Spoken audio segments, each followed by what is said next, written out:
দেখুন, বর্তমানে যে বন্যা কবলিত এলাকায় বন্যা দুর্গত মানুষজন, বিশেষ করে ঘাটাল এবং পাঁশকুড়া জুড়ে যেভাবে মানুষ বিপদের মধ্যে আছেন, জেলা প্রশাসন মাননীয় মুখ্যমন্ত্রী মমতা বন্দ্যোপাধ্যায়ের নির্দেশ অনুযায়ী তৎপরতার সঙ্গে সমস্ত দুর্গত মানুষদের পাশে সহযোগিতা করছেন। পুলিশ প্রশাসন থেকে শুরু করে জেলা প্রশাসন সবাই যথেষ্ট তৎপরতার সঙ্গে সহযোগিতা করছেন। আমরা বিভিন্ন স্বেচ্ছাসেবী সংস্থার পক্ষ থেকে যখন বন্যা দুর্গত মানুষের পাশে সবাই যখন সহযোগিতার হাত বাড়িয়ে দিচ্ছেন, আমরাও তমলুক 5 স্টার ক্লাবের পক্ষ থেকে আমরাও বন্যা দুর্গত কবলিত এলাকার মানুষজনের পাশে সহযোগিতার হাত বাড়িয়ে দেওয়ার জন্য আমরাও এগিয়ে গেছি। কোন জায়গাটা বেছে নিচ্ছেন? আমরা 5 স্টার ক্লাব শুধু পুজোতে থাকি না, শুধু অনুষ্ঠান আনন্দের থাকি না, আমরাও এই ধরনের অসহায় মানুষের পাশে দাঁড়ানোর জন্য আমরা প্রকৃত যারা কষ্টের মধ্যে আছেন, প্রকৃত যারা এফেক্টেড এরিয়া, বন্যা দুর্গত এরিয়াতে আমরা যাওয়ার জন্য পুলিশ প্রশাসনের কাছে আমরা জানতে চেয়েছিলাম।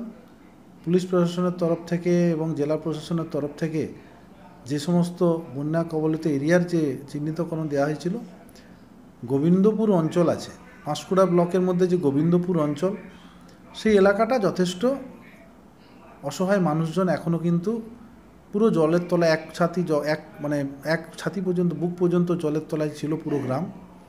জলটা নেমে যাওয়ার পরে কিন্তু মানুষ প্রচণ্ড অসুখ বিসুখের মধ্যে ঘুরছে। আমরা আজকে 5 স্টার ক্লাবের পক্ষ থেকে বেলদা প্রাথমিক বিদ্যালয় গোবিন্দপুর অঞ্চলের মধ্যে আমরা ওখানে ক্যাম্প করেছিলাম। পুলিশ প্রশাসন যথেষ্ট সহযোগিতা করেছিল। প্রায় 900 রোগী ওখানে উপস্থিত হয়েছিল। 900 জন রোগীকে ডাক্তারবাবু, আমাদের মোট 6 জন ডাক্তারবাবু ওখানে উপস্থিত ছিলেন। মেডিসিন বিভাগ থেকে শুরু করে, শিশুরোগ বিভাগ থেকে শুরু করে সমস্ত বিভাগে ডাক্তারবাবুরা ওখানে বসেছিলেন। 900 জন রোগীকে আমাদের ডাক্তারবাবুরা প্রেসক্রিপশন করে সমস্ত ওষুধগুলো ওখানে দেওয়া হয়েছে। শুধু ডাক্তার দেখানো, সমস্ত ওষুধগুলো বিনা পয়সায় আমরা 5 স্টার ক্লাবের পক্ষ থেকে সমস্ত মানুষজনের হাতে তুলে দিয়েছি, পানীয় জল তুলে দিয়েছি। আমরা অত্যন্ত খুশি যে প্রকৃত অসহায় মানুষেরাই কিন্তু সেখানে চিকিৎসার জন্য যেভাবে এসেছিলেন, আমরা ভাবতে পারিনি যে এত মানুষজন কিন্তু চিকিৎসা নেওয়ার জন্য ওখানে উপস্থিত হবেন। তাই আমরা অত্যন্ত খুশি। বিশেষ করে ধন্যবাদ জানাবো এলাকার মানুষজনকেও, যেমন ধন্যবাদ জানাবো পুলিশ প্রশাসনকে। পাঁশকুড়া থানার পুলিশ থেকে শুরু করে আমাদের এসডিপিও তমলুক, আইসি পাঁশকুড়া যে ধরনের সহযোগিতার হাত বাড়িয়ে দিয়েছিলেন আমাদেরকে, সেখানে স্কুলের আয়োজন থেকে শুরু করে, সেখানে লাইনের সমস্ত সিভিক থেকে শুরু করে পুলিশদেরকে দিয়ে সহযোগিতা থেকে শুরু করে সমস্ত ব্যাপারে আমাদেরকে সহযোগিতা করেছেন বলে আমাদের কাজটা করতে এত সুবিধা হয়েছে। আমরা আবার বলে এসেছি আগামী দিনে আমাদের ক্লাবের পক্ষ থেকে আমরা আরও বেশি করে পাশে দাঁড়াতে চাই। ক্লাবের পক্ষ থেকে আবার আমরা এই বন্যা দুর্গত মানুষের পাশে থাকতে চাই। আজকে আমাদের মানুষের পাশে থাকতে পেরে আমরা ক্লাবের পক্ষ থেকে যে সহযোগিতাটা আমরা হাত বাড়িয়ে দিয়েছিলাম, মানুষজন যে উপকার হয়েছেন, মানুষ যে সুযোগটা পেয়েছেন, আমরা যে মানুষের কাছে গিয়ে পরিষেবাটা দিতে পেরেছি, তার জন্য সত্যিই আমাদের খুব ভালো লাগছে। আমরা কৃতজ্ঞ। এই ধরনের মানুষের পাশে যাতে আরও বেশি কিছু স্বেচ্ছাসেবী সংস্থা এগিয়ে যায়, আমরা তার জন্য অনুরোধ করব।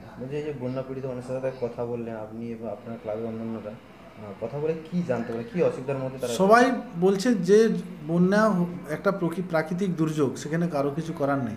প্রশাসনের কাজে সবাই সন্তুষ্ট। প্রশাসন যেভাবে হাত বাড়িয়ে দিয়েছেন, বলছে পুলিশ প্রশাসন থেকে শুরু করে জেলা প্রশাসন, ব্লক প্রশাসন যেভাবে সহযোগিতা করছেন, এতটা সহযোগিতা কোনোদিন প্রশাসনের তরফ থেকে ওনারা কোনোদিন দেখেননি। এবারে যতটা প্রশাসন হাত বাড়িয়ে দিয়েছেন, সে ব্যাপারে মানুষ অত্যন্ত খুশি। এই ধরনের ক্যাম্প, এই ধরনের বিভিন্ন স্বেচ্ছাসেবী সংস্থার পক্ষ থেকে গিয়ে পাশে দাঁড়ানো এবং দিন রাত পুলিশ প্রশাসন দিয়ে তৎপরতার সঙ্গে সমস্ত কিছু দেখভাল করা, মানুষজন অত্যন্ত খুশি। কিছু করার নেই, একটা যে প্রাকৃতিক দুর্যোগ যেটা হয়েছে কারো হাত নেই। মানুষজন এখনও পর্যন্ত যেভাবে সরকারের যে সহযোগিতাতে তারা অত্যন্ত খুশি।